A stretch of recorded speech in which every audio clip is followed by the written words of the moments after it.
Lord, we bless you, for you alone are holy, and because in your compassion for sinners, into the world your Son, Jesus Christ, the author and perfecter of holiness. He sent the Spirit to sustain his newborn church, a voice that teaches us the secrets of holiness, a breeze that strengthens and refreshes, a fire that sears our hearts in love, the seed of God that yields a harvest of grace. Today we praise you for the gifts of the Holy Spirit, bestowed on saints and grown from maturity, measured not by nature, but by the fullness of Christ. May we proclaim this gospel by word and deed, and shouldering our crosses daily, expend ourselves for others in service. As we carry out our earthly duties, may we be filled with the Spirit of Christ and keep our eyes fixed on the glories of heaven, where you, Father, receive those who will reign with your Son forever and ever. Amen. Our Father in heaven, hallowed be thy name. Thy kingdom come, thy will be done on earth as it is in heaven. Give us this day our daily bread, and forgive us our trespasses, as we forgive those who trespass against us. And lead us not into temptation, but deliver us from evil. Saint Bede the Venerable, pray for us.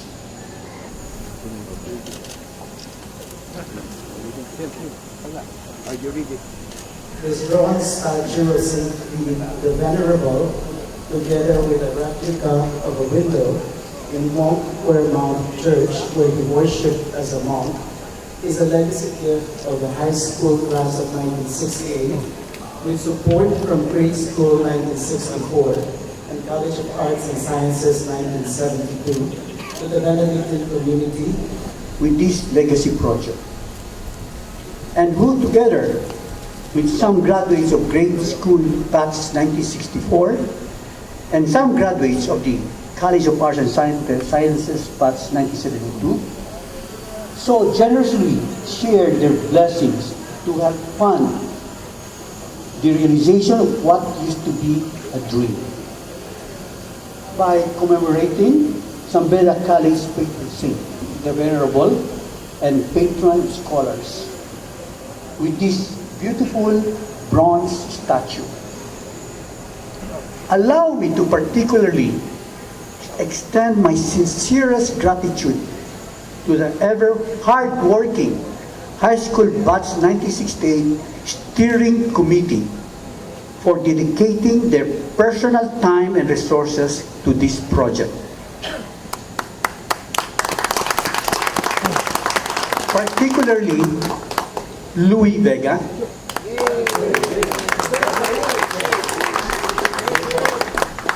Joel Ruiz,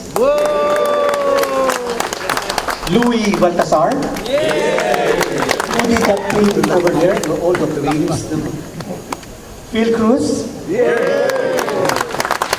Bobby Diaz,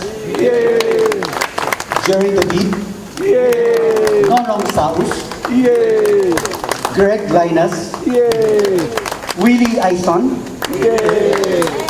Dennis Gokinko, Sammy Lim, Mario Halandoni, and Vic Zamora, who contacted all our classmates in the US or overseas. Your generosity in sharing your time and personal resources relieve what we have always had, the BEDA spirit of camaraderie, pakikisama, and walang iwanan. I would like to take this opportunity to call all my fellow Bedans to also share the blessings the good Lord has showered upon you and your families, that in your own capacity, you may also have your own legacy projects, be it in our alma mater, in your respective communities, and for our beloved country, the Philippines. The gesture of pulling together our personal resources, I emphasize, personal resource because there's no outside help, To be able to make a dream come true is a proof that when we come together, we can make a difference. Let our communities, our country, and the world see the difference that we Bedans can make. May the Lord, through the intercession of Saint Benedict and Saint Bede, always bless us and guide us, that we may continue to be inspired to live a life of work, prayer, and service for others for the rest of our lives. Maraming salamat sa inyo. Thank you, Manny. May I now call on the members of the steering committee. Please come forward to unveil the statue. Okay na, hili na. Okay po. Ubusin yung batigay po.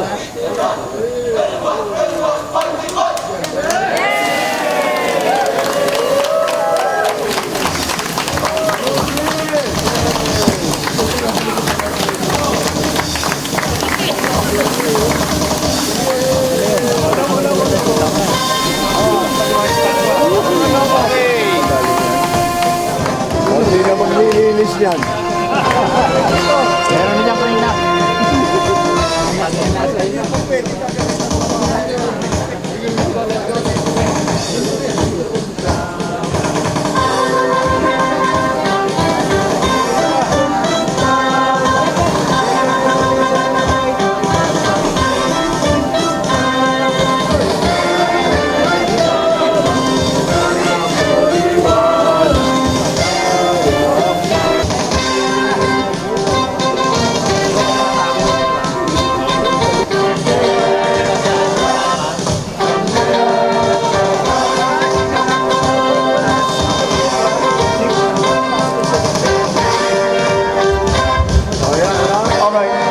Can you stay, Becca?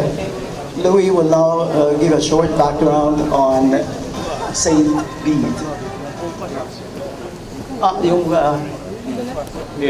We would like to acknowledge the fact that Saint Bede lived in a particular monastery, and he lived there all his life. And when we were researching it, we found that there's still a church there, but that church was built much later. But that one wall of that church contained the original wall to the original church. And on that church, and high up, were two windows.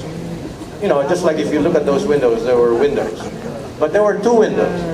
And what you see at the back is an exact replica of those window grids. It was actually a mosaic. No, it's not a mosaic.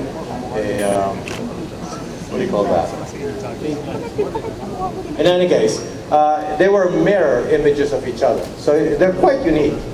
And as we were preparing the speech, Louis and I then remembered that the door to this church had a very unique design also. And I was wondering about that particular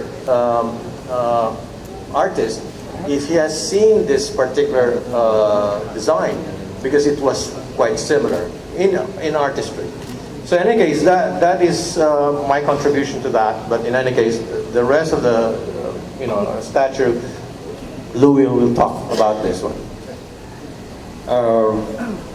This is the second time that I'm going to introduce the sculptor artist. The first time he was sick, so now he's here. Before I introduce him, I would like to say a few words about the man. Reverend Father Prior Austin. Last time it was Father Tarsi. Good morning to all of you from BEDA community. Today is a very auspicious day as we are about to unveil San Beda, Saint Bede the Venerable. We have unveiled him already. Donated by our batch of graduates, High School 68, with the support of GS 64 and CAS 72. The bronze statue of Saint Bede came into fruition only last July 2017, there was a long debate of what we're going to do as a legacy project in our batch. We commissioned a noted artist, sculptor by the name of Mr. Jonas Roses, born in Marikina, educated in Marikina.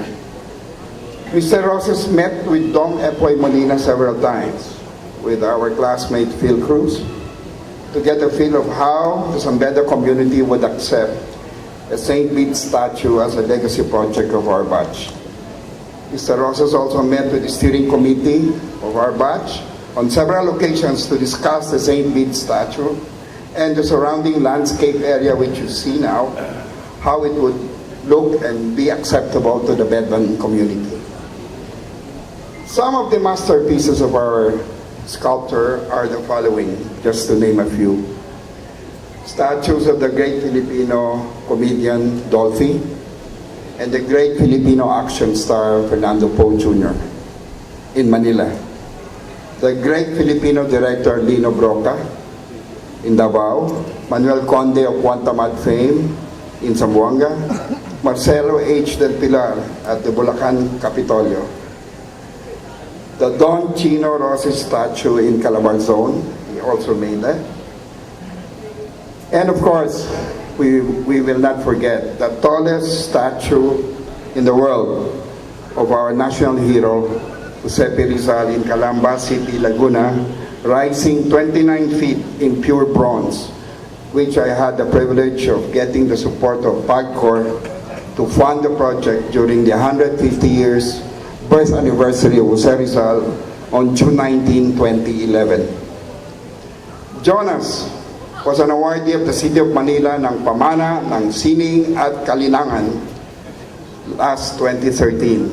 He also did the controversial Comfort Women statue in Manila, in Rojas Boulevard.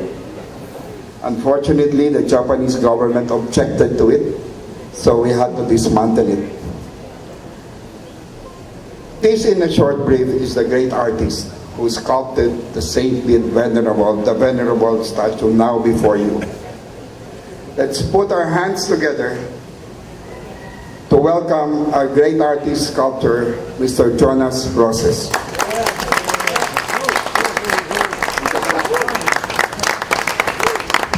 Magandang hapon po. Salamat sa pagkakataon. Thank you and have a good day. I